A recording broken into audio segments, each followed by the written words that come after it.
안녕하세요. 놀이치료사 유은입니다. 오늘은 아이들한테 나눔에 대해서 어떻게 가르쳐야 될지 한번 생각해 보도록 하겠습니다. 아이들이 이것도 내 거라고 하고 저것도 내 거라고 하고 자기만 갖고 놀고 싶어 하는 그런 모습들이 보이잖아요. 그래서 친구랑 같이 놀지 않겠다고 고집을 부릴 때 부모님 되게 걱정스럽죠. 나눈다고 하는 것은 일종의 사회적 상호작용이라고 보여져요.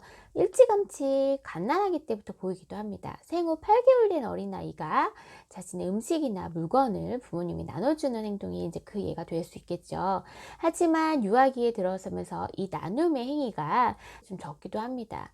나눈다고 하는 것에 대해 생각을 해보면 상대방의 속마음을 주의 있게 기울이고 느낄 수 있어야 가능하기 때문에 많은 심리학자가 나눔과 타인의 속마음을 파악하는 능력 사이에서의 관계가 되게 중요하다라고 하는 것이 발달 심리학에서는 마음이론이라고 하는 거죠. 마음이론은 다른 사람의 감정과 의도를 의식적인 판단하기 이전에 느낌을 이해하고 사고하는 능력을 말하는 거예요. 그래서 미취학 아동들 같은 경우에 여자아이들이 남자아이들보다 타인에 대한 마음 이해도가 좋고 다른 사람의 이제 손해를 끼치는 행위가 좀 라고 좀 보여줄 수 있겠죠.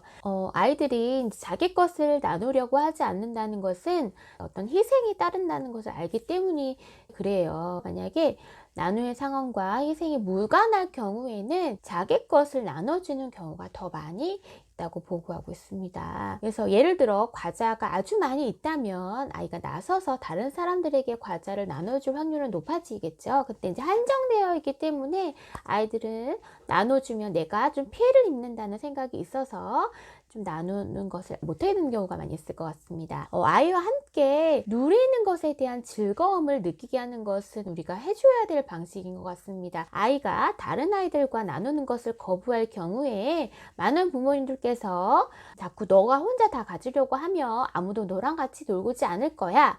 같이 안 나눠주면 집에 간다 라든지 꾸짖는 말로 하게 될 경우에는 아이들이 나누는 것은 되게 힘든 거구나, 나누는 것은 내가 되게 불이익이 많이 당한다는 느낌을 경험할 것 같아요. 이렇게 되면 나눔은 아이 마음속에 무서운 거다, 싫은 거다, 이런 걸로 자리 잡혀져서 후에 아이가 나서서 나눔의 행위를 뭔가 배려하고 양보하는 것을 하게 될 때 어려움을 겪을 수가 있습니다. 장난감을 나눠주지 않는 경우에 엄마는 아이에게 나도 장난감 갖고 놀고 싶어, 조금만 돌려줄게 라고 자신의 바람을 분명히 말로 표현해 주는 것, 동시에 언제 돌려줄지를 말하도록 가르쳐야 됩니다. 그리고 나눠주기를 거부한 아이에게는 적절한 때에 다른 친구도 똑같이 놀고 싶어 한다는 점을 함께 줘서 윈윈, 너도 좋고 나도 좋은 방식을, 상황을 자꾸 만들어 주셔야 됩니다. 물물교환처럼 서로 장난감을 바꿔 놀게 한다든지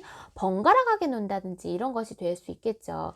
그리고 동시에 아이에게 일정한 시간 지난 후에 장난감을 반드시 돌려줘야 된다 라는 것을 알려주면 일정한 시간 후에 장난감이 반드시 아이에게 다시 돌아오게 된다는 것을 보장해 주어야 됩니다. 그래서 아이가 나눔의 행동을 했을 때 아이의 바람 이야기하고 장난감을 빌려줄 경우 크게 칭찬을 하는 것은 잊지 않아야 되겠죠. 아이의 세계라고 해서 이렇게 뭐 나눠주는 것이 쉽게 되지는 않고 아름답게 끝나지는 않아요. 매번 성공할 수도 없습니다. 중요한 것은 아이에게 나눔을 배울 수 있는 기회가 올 때마다 충분히 격려해 주는 것, 경험은 아이가 나중에 자발적으로 나눔을 행하는 데 중요한 역할을 할 수 있기 때문에 이런 나눔에 대해서 우리가 같이 생각해 봐야 될 필요가 있을 것 같습니다. 나눔을 어떻게 가르쳐야 될까에 대해서 한번 고민해 봤고요. 다음번에는 더 좋은 이야기들로 찾아뵙겠습니다. 저는 놀이치료사 유은이었습니다.